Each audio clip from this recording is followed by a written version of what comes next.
When it comes to emotion and civil truth, it is usually the person with the questions who is right and the person with the answers who is wrong. The opposite could be said about math and science, but there wasn't much of that going on in the back of Wyatt and Emma's ocean blue, semi-gloss paint 1998 Astro van. Inside was a bed frame built on 2x4s, lifted just high enough to cover half a dozen dirty milk crates full of supplies. The seat fabric was worn thin, the center console full of cigarette butts and joint ends. Pinned to the ceiling above a bed in the back was a photo of the sun rising in Louisiana, ripped out of an old National Geographic magazine.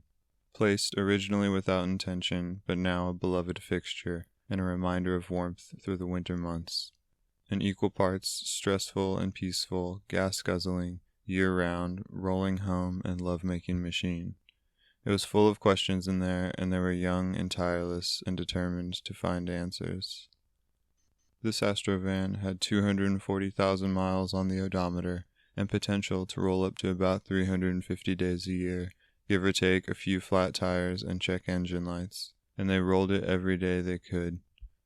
Some people face their mountain of problems, look them in the eye, chip away at them in therapy, or slowly climb up through meditation to acceptance. Some people stay drunk and high at the base camp. Both are decent options in the early part of life, but ignoring things becomes more difficult the older you get. Wyatt and Emma drifted in the sweet spot, not yet tired of instability. Emma was a farm girl at heart, raised in Nebraska, helping her family grow corn for her first 18 years. She won the Miss Omaha pageant in 12th grade, and every farm boy in 100 miles was trying to put a ring on her finger. She was a blonde-haired, brown-eyed, well-adjusted, Midwestern, real-life, marble statue beauty.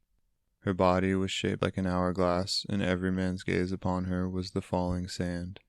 Their eyes would start at her face and slowly sink down to her chest, across her waist, all the way down to her feet. She was always quick to correct them and bring them back up, whether they were standing next to their girlfriends or not. This caused a good deal of drama in a small town. Most of the women resented her. All of the men objectified her. She worked one summer out of high school at the local gas station, the Get and Go off of Highway 80. All the farmers would make excuses to come in and try their hand at impressing her. The manager called Emma Top Off. Every shift she worked, there would be a steady stream of lifted trucks coming in to buy 1 or 2 gallons of gasoline just to top off the tank. They sold a lot of sunflower seeds that summer too, the cheapest item by the counter. The ticket price for a quick conversation with Emma and ticket sales were through the roof. One particularly trying afternoon, fending off a dozen or so horny farm boys, Emma was scrolling through her phone behind the counter when Wyatt walked in. He didn't look like he was from around there. His hair was shaggy, his clothes were different, his demeanor was calm. He pulled open the glass door, littered with beer sale and lottery advertisements, and the old rusted bell that hung over, tied on by a shoelace, let out a muffled ding. Emma looked up at him, and they caught eyes. Wyatt was stunned by her beauty, but he knew better than to actually stop in his tracks. He kept it moving to the coffee station in the back. He poured himself a cup of 8-hour-old black coffee and grabbed a pack of miniature chocolate donuts, the kind where the chocolate cracks like a junk store creme brulee with every bite. He approached the counter, his world now moving in slow motion. There was an intrigue that went both ways, which didn't happen often for Emma. He balanced his coffee and donuts in his left hand and brushed his hair behind his ear with his right. She gazed at him, still and curious, fascinated by this new type of man. The light hit her thick lips, coated in cherry gloss, and they shined like a glass high-rise on the New York City skyline in the middle of July. She stood framed perfectly between a case of lottery scratch-offs and a box of barbecue-flavored sunflower seeds. Her bangs rolled onto her forehead, left to right, and rest just above a razor-thin stripe of black eyeliner, a blonde crescent wave crashing into porcelain skin. Wyatt glanced down and let fantasy consume him for a split second, then snapped back into present. Emma rested her left forearm on the lotto case and tapped her fingers on the yellow vinyl counter in time to a pop song playing softly on the speakers. In this moment, Wyatt wished he were a classically trained still life painter. This would be his masterpiece. He placed his junk on the counter and they stared at each other in silence. Emma waited for him to say something, and he did the same.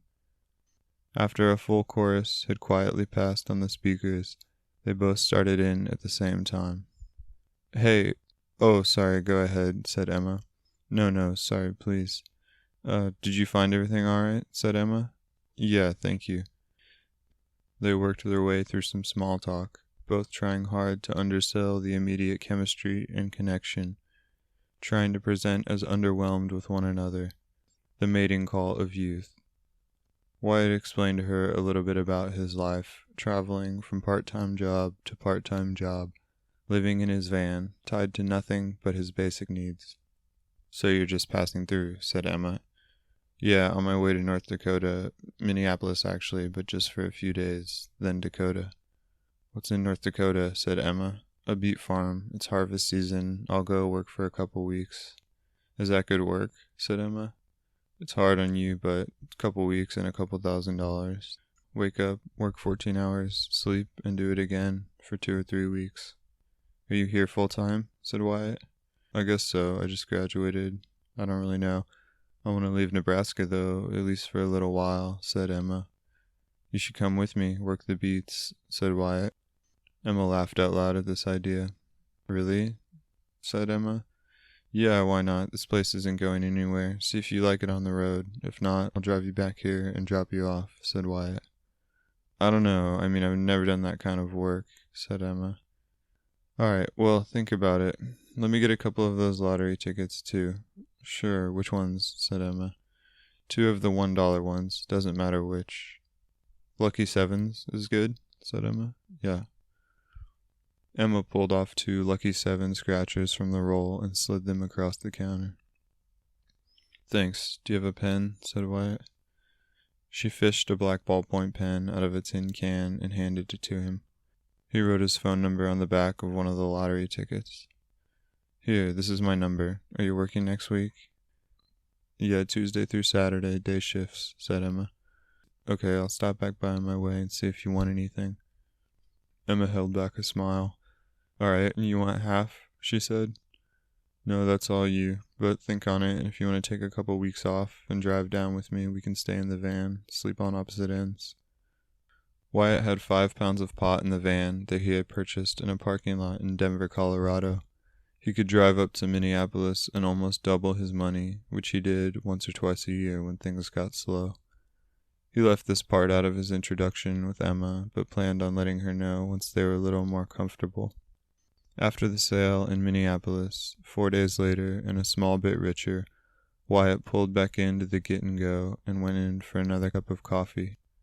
Emma was glowing as she watched his van roll into the lot. "You came," she said. "Of course. Did you win anything?" said Wyatt. $20, said Emma.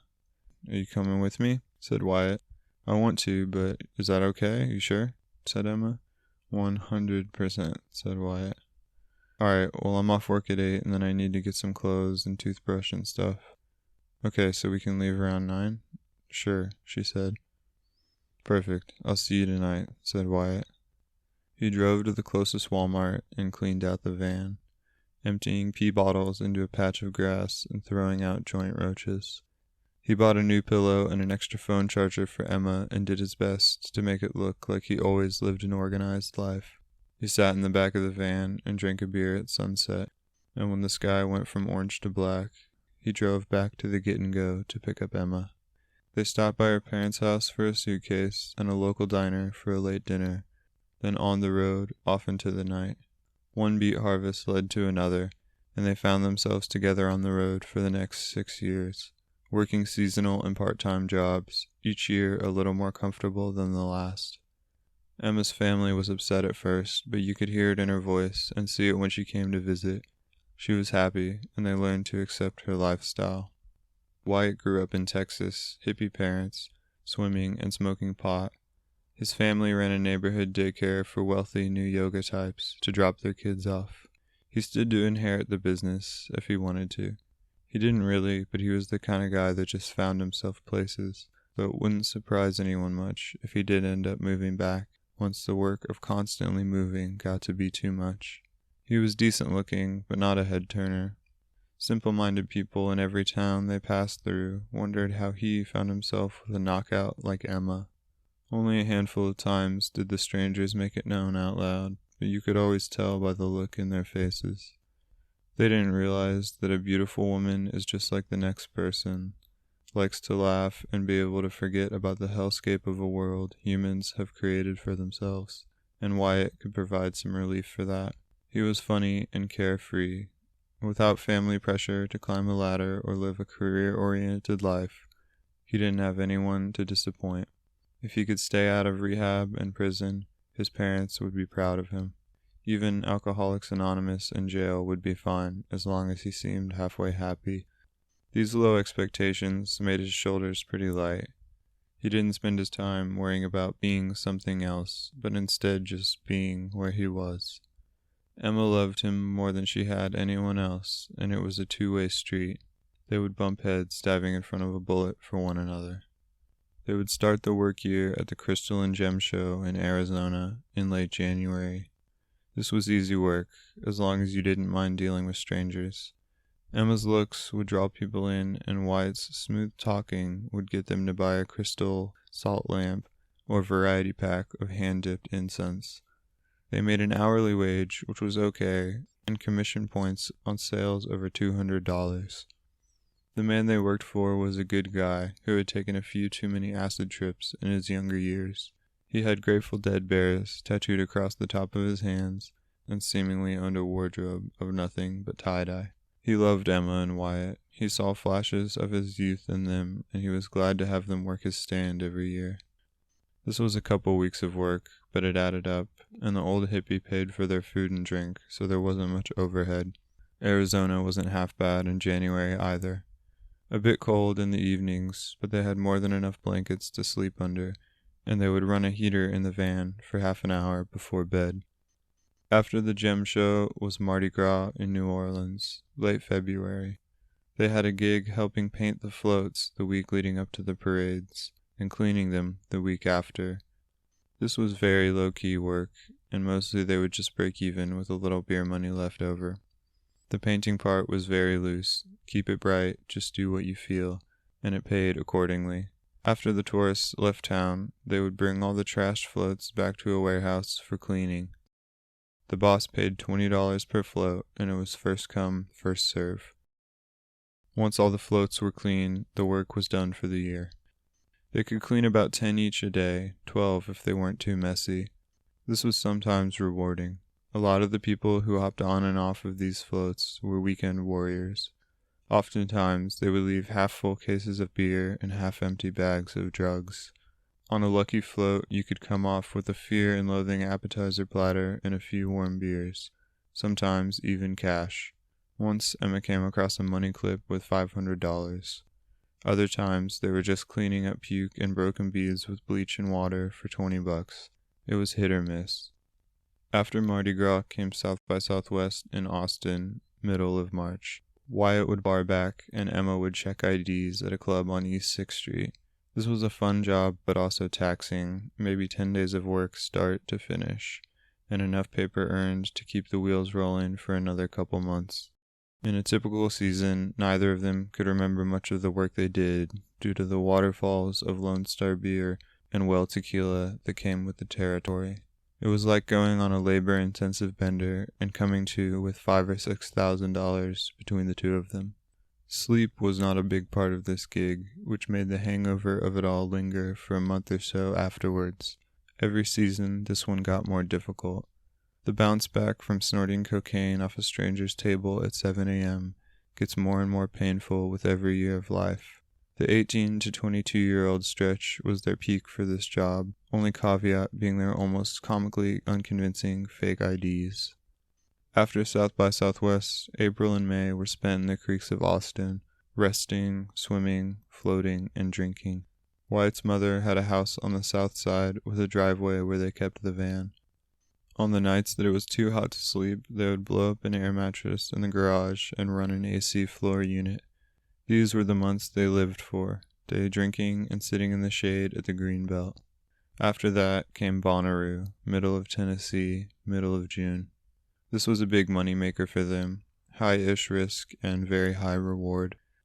They sold psilocybin mushrooms, or shroomies, as the cornball college students like to call them, for an outrageous markup. They dressed the part for this gig, the closest they came to working in uniform all year long. Wyatt wore a tie-dye Keep Austin Weird shirt, cargo shorts, and Tevas. Emma wore a neon orange thong bikini with a mostly unbuttoned, tattered pair of short faded blue jean cutoffs and a bright yellow tube top that had a green alien head and the words "We Come, C-U-M, in peace" scrawled across it. Wyatt wore a pair of Oakleys with a macrame holder, and Emma kept her hair in pigtails. It brought them a good deal of shame to be seen out in public this way, but it was great for business.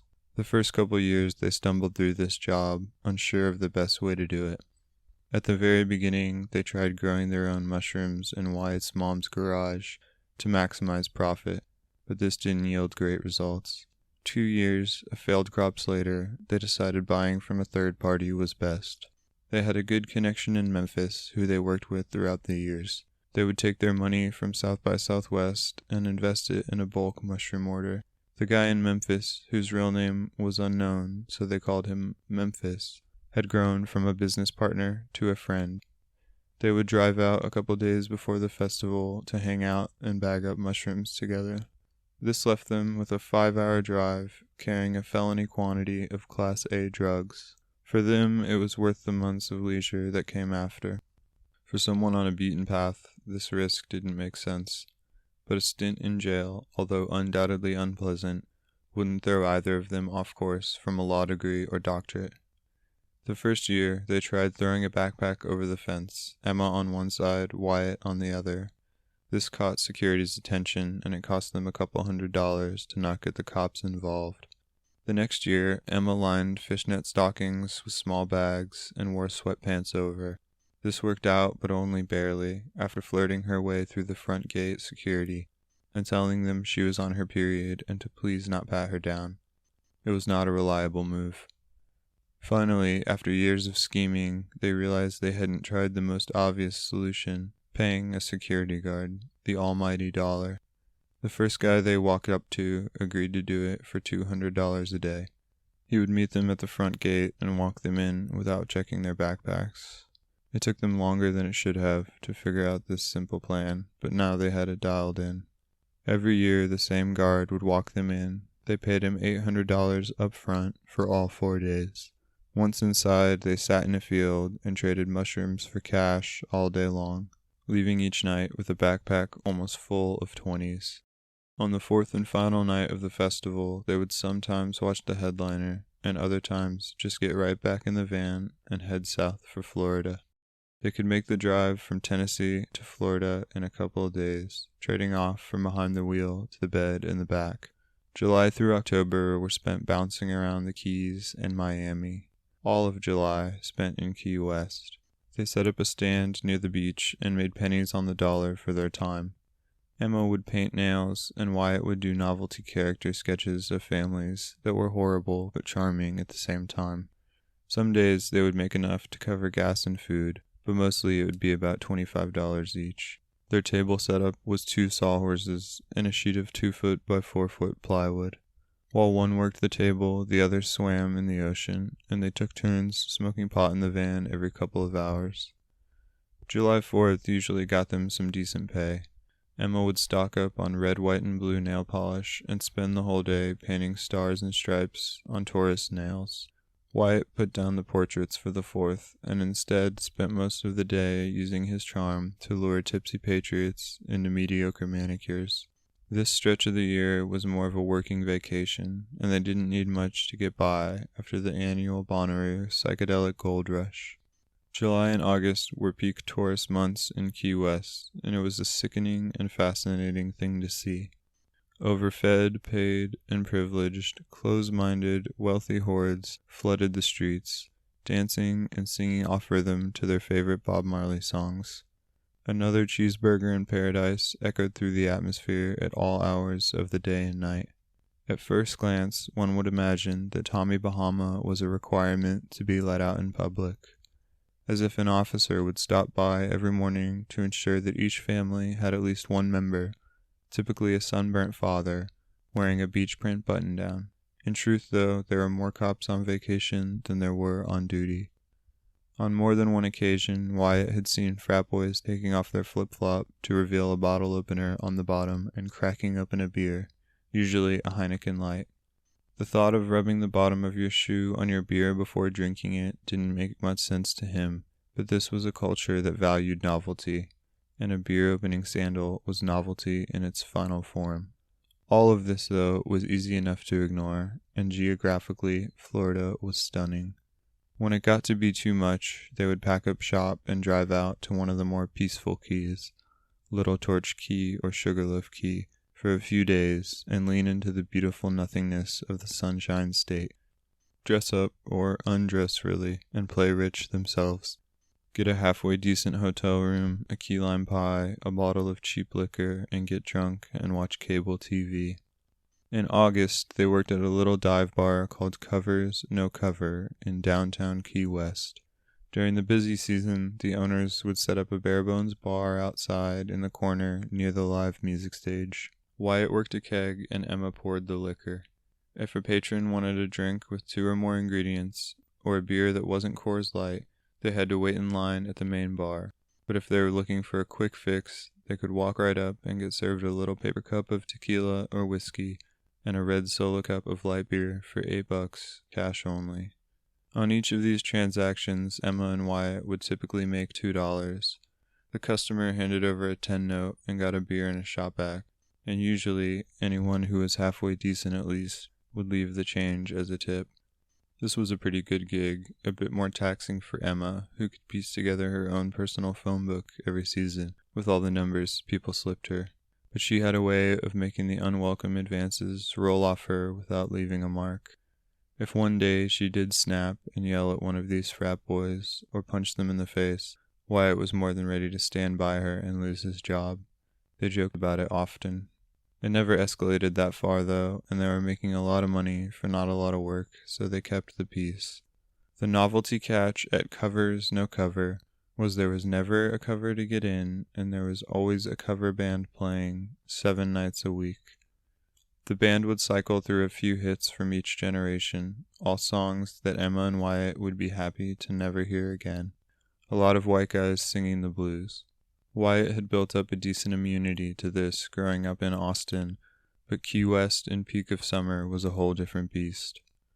This outdoor keg and liquor gig ran dry around September 1st. Families and fraternities made their way back to their real lives and left the fantasy behind. This was a peaceful time of year for Emma and Wyatt. They had made it this far and the money was looking all right. They would spend September roaming around Florida, dipping in and out of beaches and gator museums, sleeping in national parks and parking lots. The weather was perfect, and their love for each other would always swell when the temperature started to drop and fall.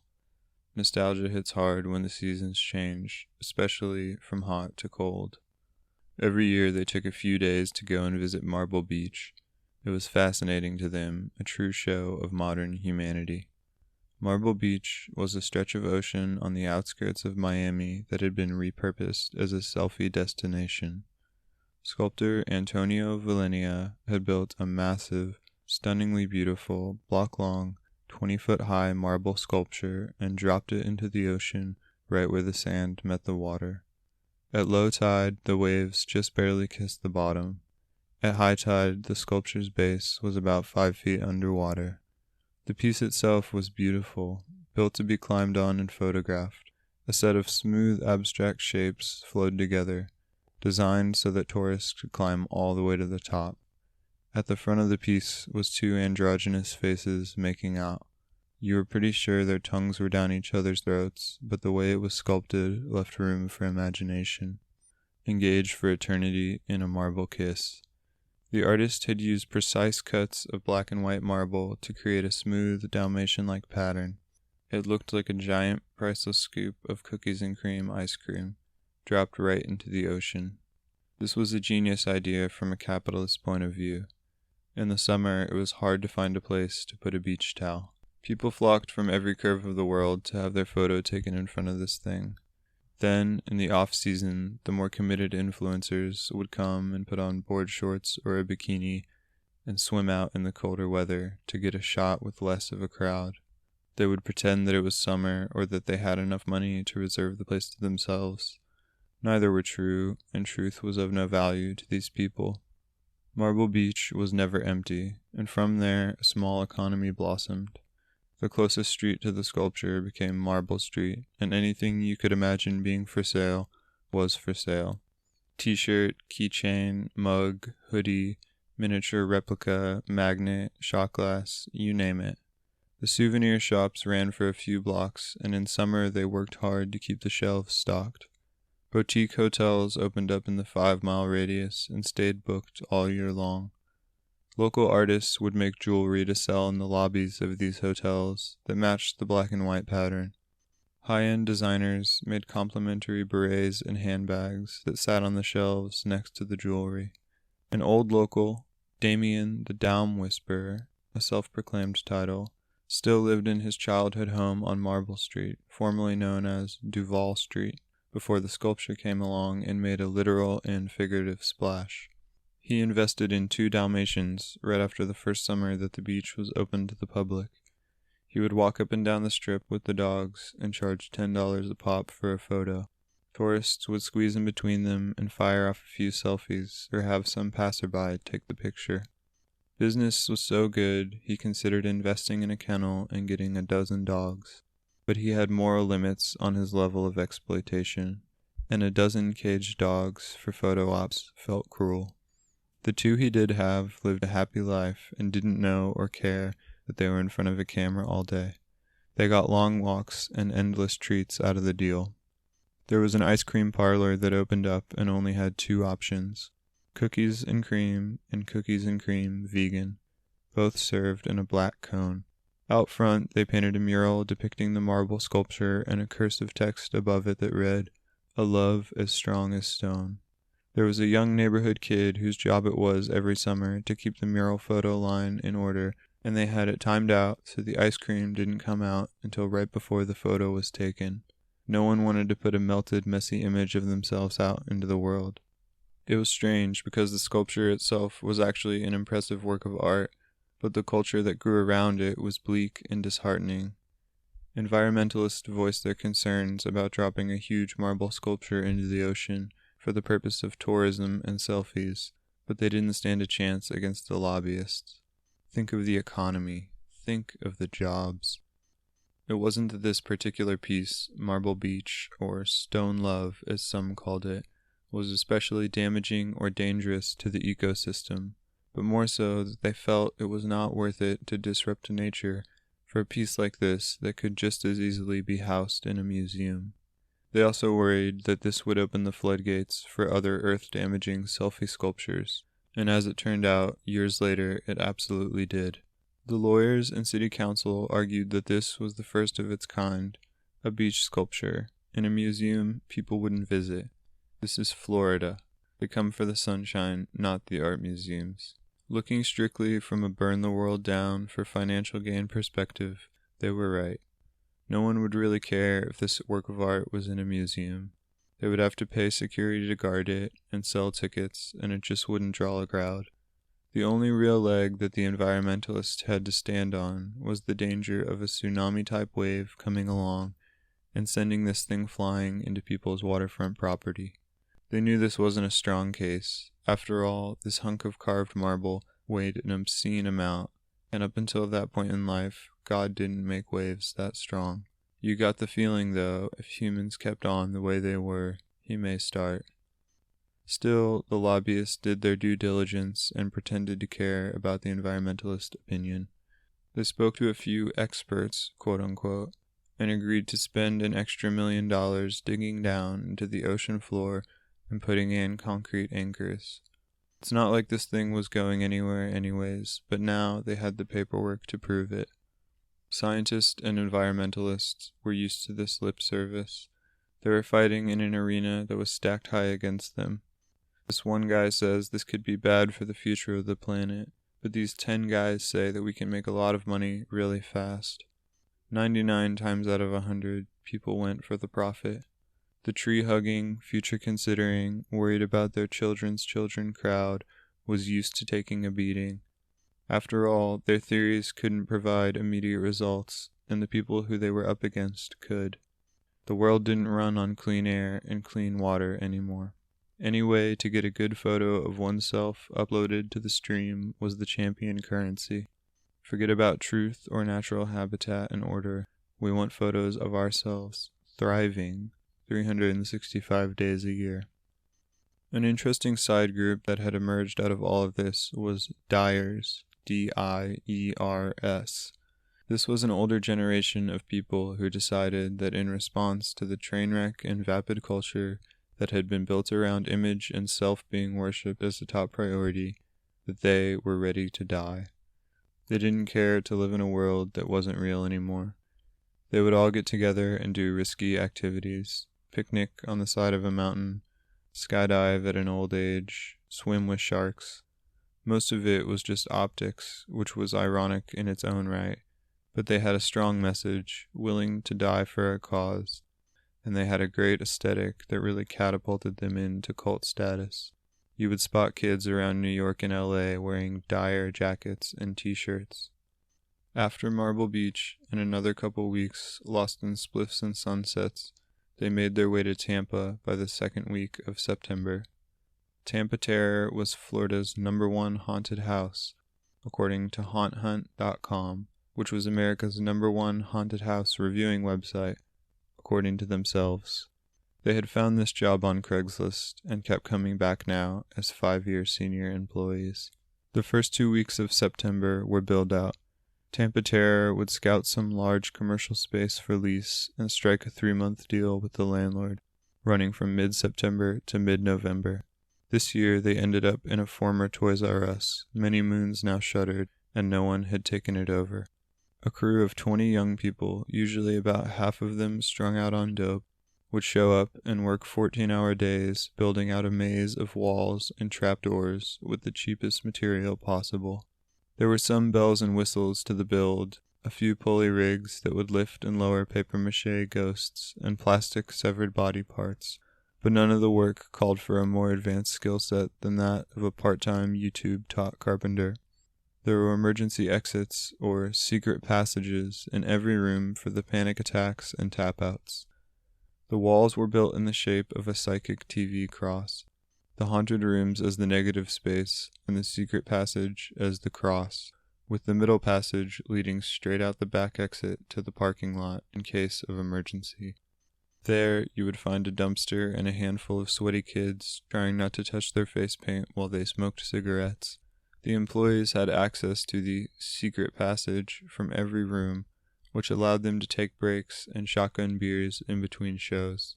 Over the years, Emma and Wyatt had bounced between different positions: killer clowns, jump-out zombies, half-dead American Gothic-looking couple, chainsaw guy, and wicked witch. This year, Emma was going to be a witch. It was one of the lower energy positions, and definitely one of the lower risk. The witches were placed in the first room, sort of an introduction to the tour. They would wave their hands above a plastic cauldron and push a foot switch on the fog machine to make the pot smoke. All the audio was pre-recorded in this room, so they just had to look possessed and didn't need to actually speak to anyone. As the guests went from room to room, each one was scarier than the last. If you were working anywhere past the third room, there was always the chance of getting punched in the face, slapped, pushed, or yelled at. The jump-outs bore the brunt of the operation.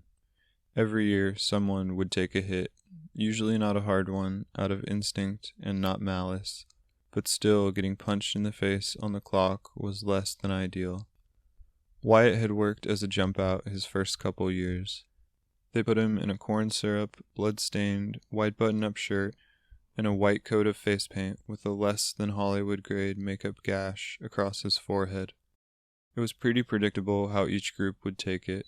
Teenagers would shriek, groups of young men would try and act tough. Moms and dads either loved it or looked like they would be driving straight to the divorce office after leaving.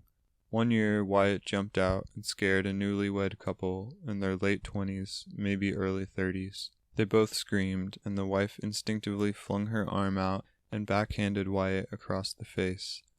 They had been warned and trained, quote-unquote, for this situation by their manager, quote-unquote, who had also gotten the job on Craigslist. Number 1, remain calm. Number 2, try not to break character. Number 3, if absolutely necessary to break character, quickly usher the guest into the employee hallway and walk them out back in order to avoid bottlenecking the flow of traffic. Number 4, unless absolutely necessary, do not alert the police. This newlywed wife had a very impressive rock on her brand new wedding ring, the kind of diamond that presumably came from tech money or inherited wealth. This particular ring, while thrust across Wyatt's face, sliced open a real 2-inch gash over his fake bloody gash right above his left eyebrow. This called for a character break. He pressed his palm up to his head slowly, trying not to ruin his makeup, and pulled it down into vision. He was covered in blood. Almost immediately, he felt a wet sensation, a sort of running water feeling, flowing all down the left side of his face. Real blood was pouring down onto his fake blood-stained shirt. Everybody froze, him, the wife, and the husband. They began profusely apologizing. "Fuck, man, I'm so sorry," said the husband. "You gotta forgive me, I didn't mean it," said the wife. Wyatt interrupted. Okay, come with me." He pulled back the black fabric that led to the employee hall, and they all stepped in. He alerted the backstage manager that he needed a cover, and they had a strung-out zombie in there in 2 minutes flat. Wyatt walked the couple out through the employee exit, and they all gathered under a streetlight next to the dumpster, Wyatt's head now gushing. Oh my god, I can't believe this ring, I'm just not used to wearing it," said the wife. Wyatt interrupted again. "Listen, faces bleed a lot, so I'm hoping this is worse than it looks. But I might need stitches, and I don't have insurance." The couple frantically spit out offers like a cartoon auctioneer. 100, 150, can I get a 2? Can I get a 200, 250, can I get a 3? 300 and a 4 and a 4. "We can pay," yelled the husband. Wyatt could tell by the ring that these two were not having any troubles with the banks. The wife ended up going to an ATM across the street, while the husband stayed with him by the dumpster as collateral. She returned with $1,000, her withdrawal limit for any given day. This was a fine deal for Wyatt. The couple handed over the cash and ran off into the parking lot, looking like two murderers fleeing a hot scene. He watched out of one eye as their Tesla peeled out onto the palm tree-lined road. They had come to get scared and got more than they bargained for. Wyatt went into the office bathroom that doubled as the makeup room and tried his best to stop the bleeding. He stood over a white porcelain sink with a hands-free water sensor for an hour, every 30 seconds or so passing his hand underneath the faucet to activate another minute of lukewarm water flow. He cupped his hands together and released them strategically to get the blood down the drain fast enough that it wouldn't stain the sink. Joseph, the resident headless horseman, was in there on break and helped him out the best he could. He gave Wyatt a less than inspiring pep talk and kept a steady supply of paper towels coming his way. Joseph's brother was the neighborhood drug dealer.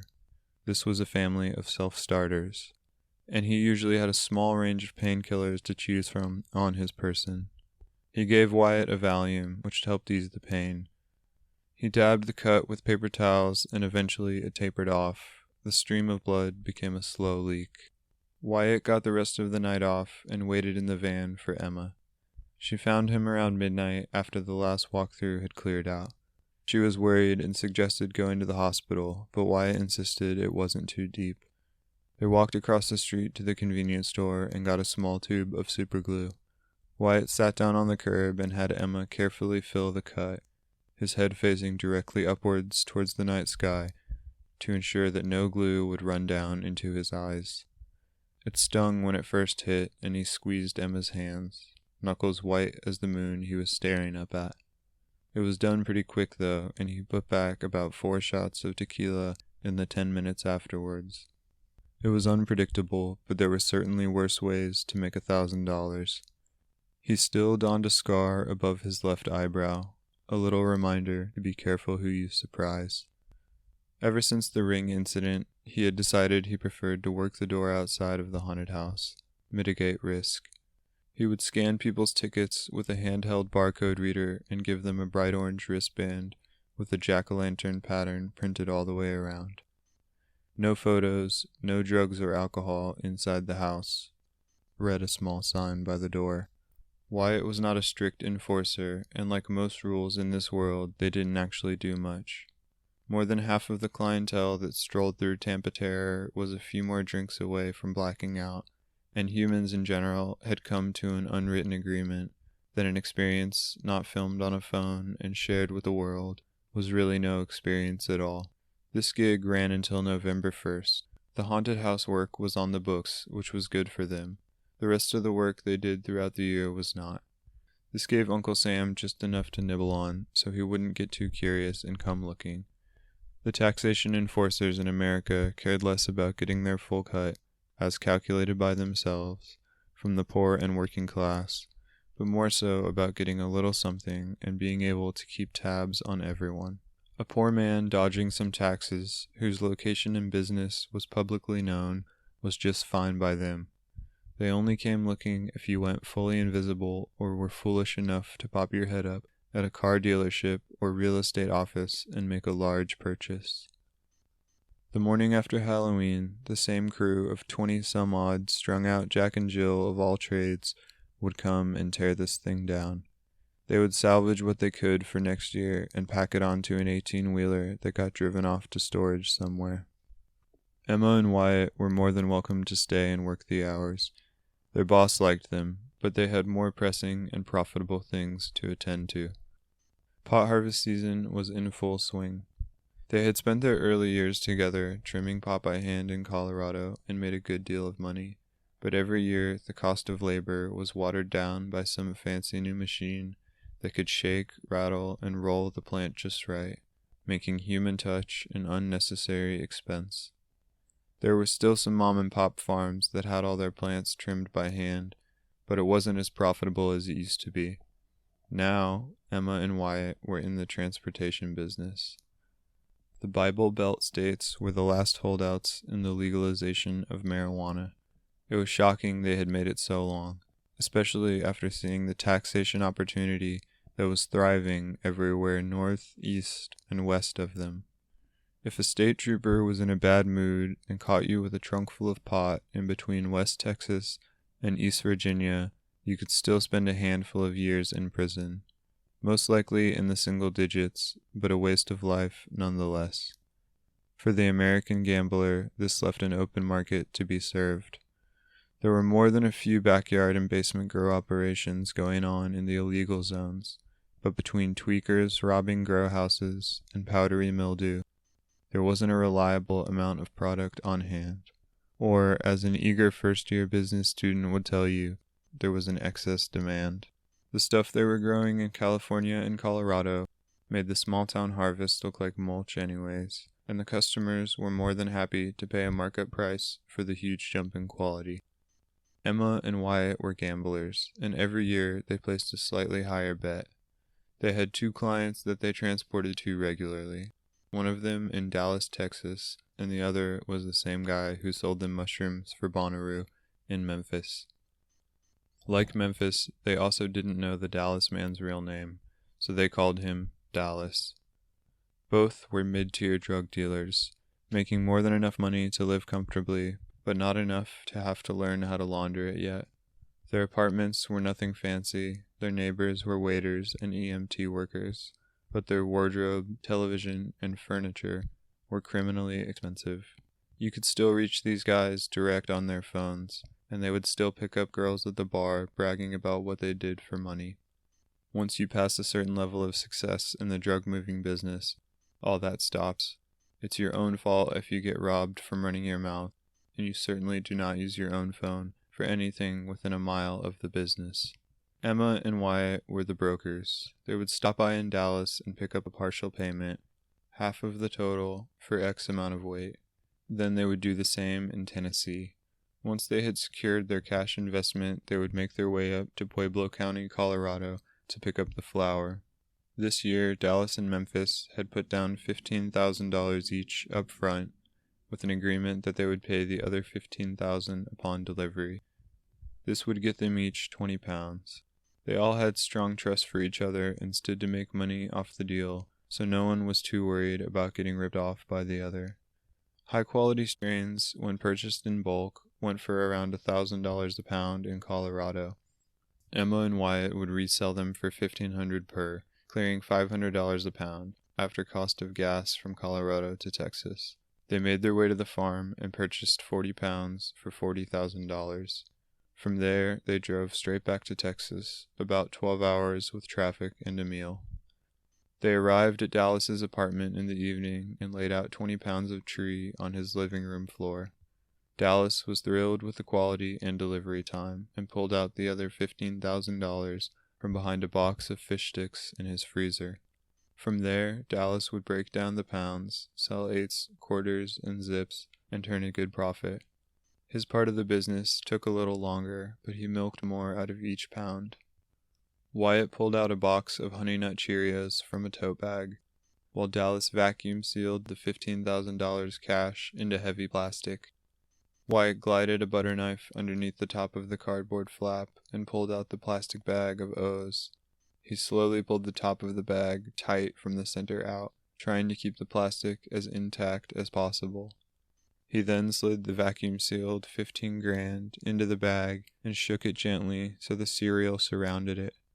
The money sat in between sugary O's, and they reminisced about getting a toy in the cereal box as a kid.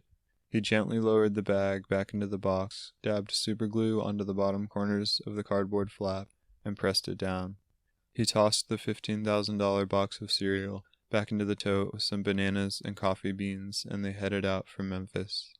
From Dallas to Memphis was an 8-hour drive. With the other 20 pounds in tow, they mostly stayed on the back roads.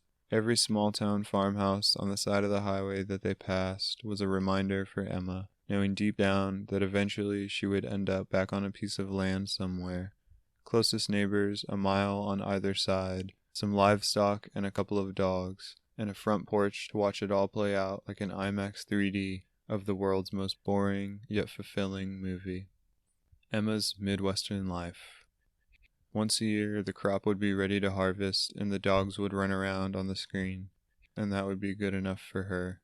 But at 24 years old, she wasn't ready to settle. She needed to get the exploring out of the way so she didn't end up resentful on a front porch in the Midwest, drinking away her could-have-beens for the rest of her days. She had watched her mother do that, never leave, and it ate away at her. Simple life isn't simple until you've seen the other side. They drive through the night and roll into Tennessee a few hours after sunrise. Memphis is up early making pancakes, and they all have breakfast before getting into business. After a short stack and a cup of coffee, Emma and Wyatt lay out the remaining 20 pounds on his kitchen table and counter, in between dirty dishes and spilled batter. Memphis runs a very similar operation to Dallas, in it for the long run, and could commit to slowly doling out eighths and quarters to locals, eventually netting him more profit, risk, and labor. He was good for all 20 pounds at $1,500 each, and brought out another 15 grand in mostly 20s rubber banded together. At the end of both deals, Emma and Wyatt made a total profit of $20,000, or $10,000 each. Money between them was always shared equally, and they had no interest in spending their time splitting pennies or guarding dollars. They didn't pick apart dinner tabs or check receipts. It was all going to the greater good of a peaceful fringe life. Emma sealed the $15,000 into another cereal box, Special K with strawberries. Memphis could see the heavy weight of their eyelids after the all-night drive and offered up the couch in his garage if they wanted some sleep. They figured this was a good idea. After all, this was their last gig of the year, and they didn't have anywhere to run to. They pulled out the spring bed from the couch and passed out, like puppies in the Texas summer heat. From Memphis, they would drive straight onto Omaha, Nebraska, to stay with Emma's parents. They had a safe in her father's office where they kept their savings, and every year it would get a little more full. One day, they dreamed about it at least. They would purchase a modest house on a piece of land somewhere where the winter wasn't bitter and the summer wasn't brutal. Grow whatever crop the land could accommodate and travel at their free will, not on the schedule of chasing down dollars. From the second week in November to right before the Crystal and Gem Show in January, they were free. They spent the holidays at Emma's parents' farm, pretty typical American family gatherings. On New Year's Eve, they would set off fireworks in a burned-out crop field and get drunk on Emma's father's home-brewed, hoppy, and mediocre beer. This was the part of life that flew by, and the only part they would really remember. They woke up on the couch in Memphis's garage late in the afternoon. "You guys really slept," said Memphis. "Yeah, damn, we should get going," said Wyatt. Memphis handed them a couple sandwiches from a place in the neighborhood, and they packed up their things. They walked outside and stood around the van. Emma wiped down the windshield with spray cleaner and paper towels, while Wyatt rearranged the back. Memphis scrolled through his phone, and they made small talk about the weather.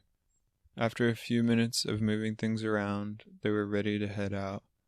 Wyatt turned the keys to the ignition, and Emma rolled her shoulders in the passenger seat. One old country song bled into another on the local radio station. They pulled out onto the quiet neighborhood street, both washed with relief. Once out of the neighborhood and onto the highway, Emma pulled a mid-grade joint out of the center console and lit it. Buzzing with victory, they'd done it again. Even with muffled alarm bells still ringing, it's not good to get pulled over with $30,000. At that moment, they felt happy.